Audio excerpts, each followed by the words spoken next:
Good afternoon. Welcome to another edition of the Madison View. My name is Ralph Scott. It's time for me to go back into my normal. I think Donald Trump's a traitor. Let me get this thing adjusted right. I'm not quite ready yet. I'm doing this a little bit of a hurry, trying to fit in between things.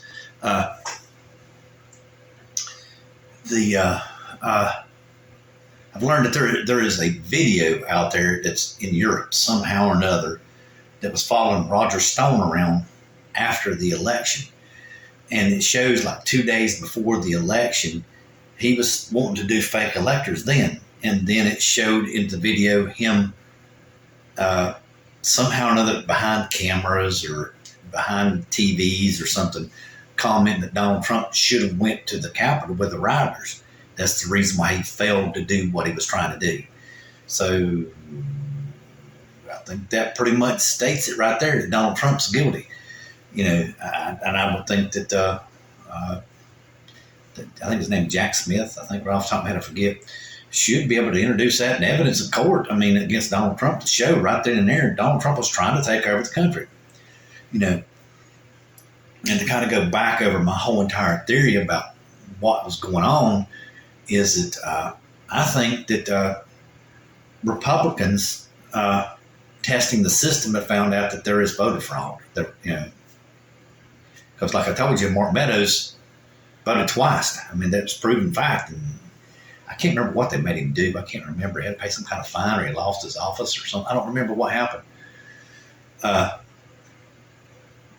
You know, and I think they knew that, of course, Trump might have been voting two places. He might have been voting in New Jersey and New York and Florida. I mean, himself. I mean, you know, I don't know everything about it, but I mean, if you think about it, that's probably the reason why he was pissed, because he probably thought that, you know, with everybody cheating to vote him in like 2 and 3 times, how did he still lose to Biden?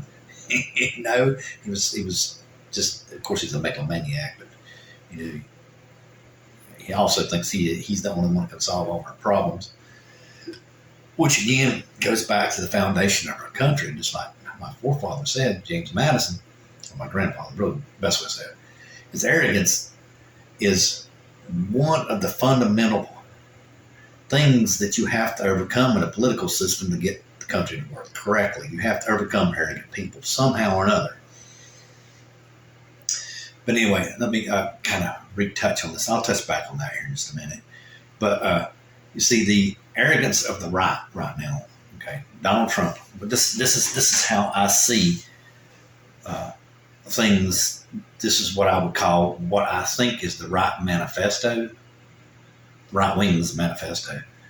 Is that they're going to bring morals back to the country through Christian evangelical faith, because it's going to return the country back to the family structure, you know, and it's going to make morals more important, you know, than they are now.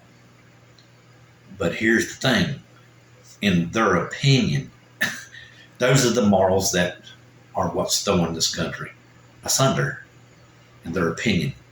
People not going to church, not doing by the strict, radical, conservative religious practices.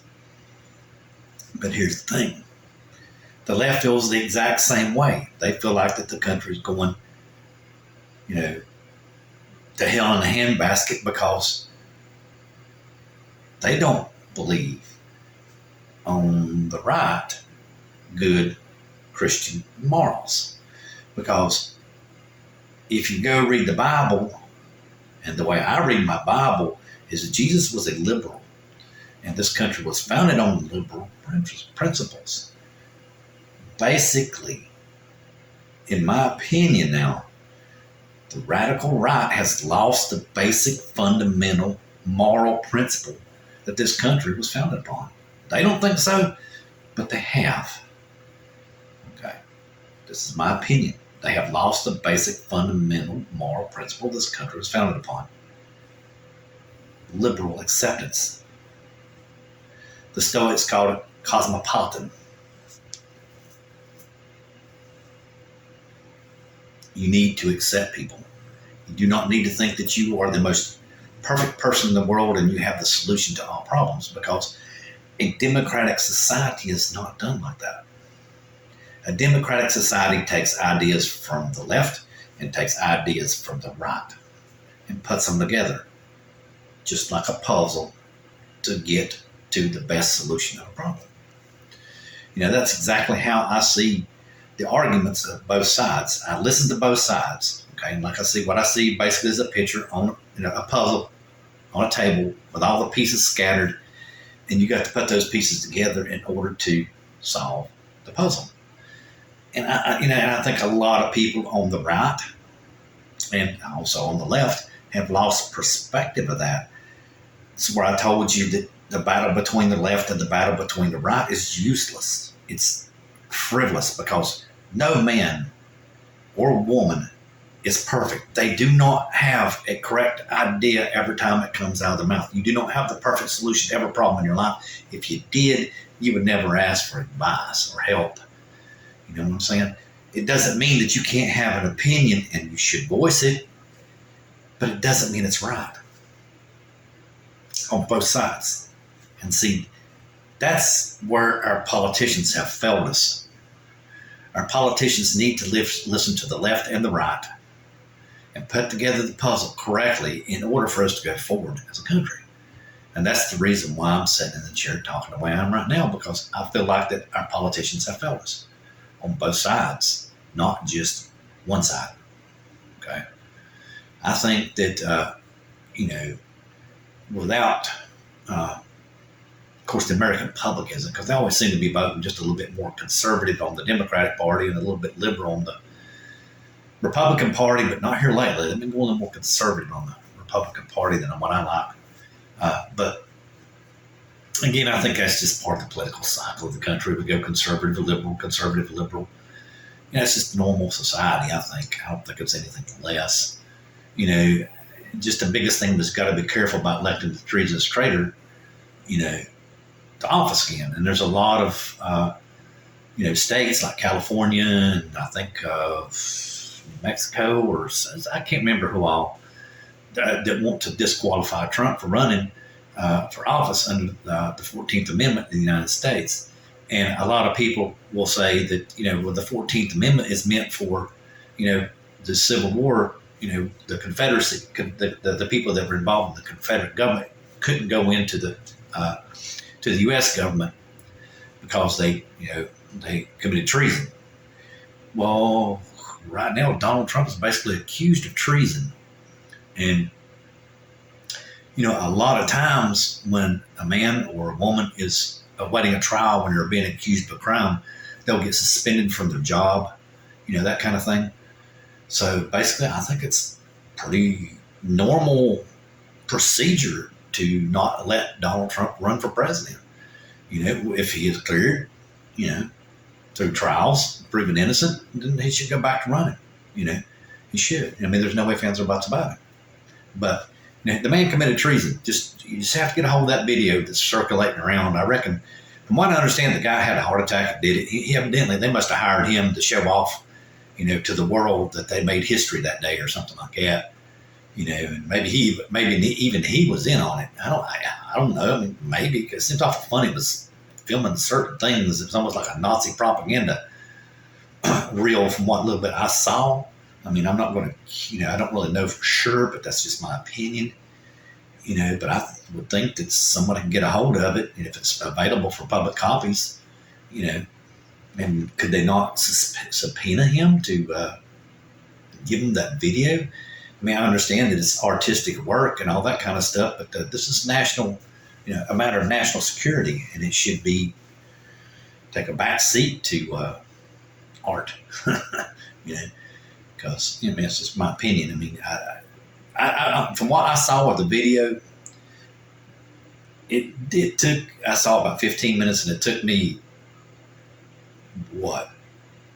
by the time I saw that last scene in the video to go, yep, I was right.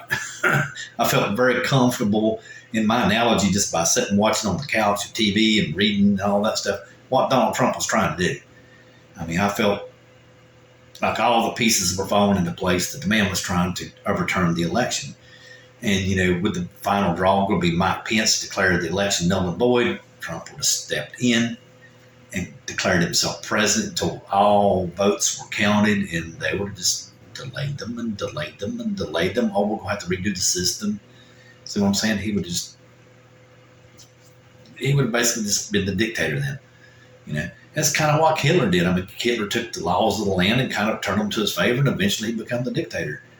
I think that's exactly what he was modeling himself after, was a fascist. Hitler, to be honest with you. But, thank God that didn't happen. And, just like I mentioned in the previous video, everybody needs to pay attention because the man's still trying to take over the country. Do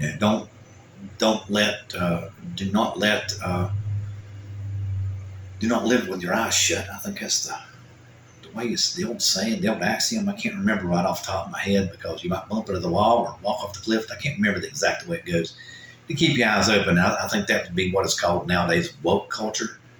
And I still don't understand why everyone's getting down on woke culture. I mean, there's all elements of it. There's nothing right about every argument, but there's elements to an argument that are right. It's just like I told you about the puzzle piece. Everybody has a good idea.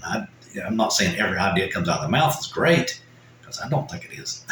But, everybody has a good idea, and that's the job of the politicians to put it together and not sit there and, be an arrogant person, which is what basically Madison said many years ago about John Adams. I mean, he basically just about destroyed this country, y'all. I don't think y'all realize how bad. And I went back and I read a little bit more into history and found out that Adams, not only did he knew he was going to lose the election, he bloated the Supreme Court to where it would always vote against Jefferson. It would kind of crowd Jefferson in to where Jefferson couldn't do certain things. That's how arrogant and egotistical this man was. And I think that's pretty much what we're fighting now. We're still fighting the same battle between the religious extremism on either side. And Adams was a clear example of it very early on in the history of the radical right. And just thank God he lost. Good night.